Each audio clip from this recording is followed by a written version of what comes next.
মনে তৃপ্তি নিয়ে কুঁড়ে ঘরে থাকাও অনেক শান্তির। অতৃপ্তি নিয়ে অট্টালিকাতেও কোনো শান্তি নেই। আমার মনে যদি কোনো শান্তি না থাকলো, আমি অট্টালিকায় থেকে কি করব? আর আমার মনে যদি শান্তি থাকে, তাহলে আমি যদি ছোট কুঁড়েতেও থাকি, তাহলেও সেটা শান্তির। তবে হ্যাঁ, শান্তি নিজেকে খুঁজে নিতে হবে। শান্তি কিন্তু সহজে মানুষ পায় না, শান্তি খুঁজতে হয়।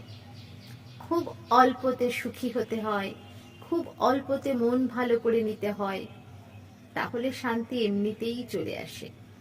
আর যারা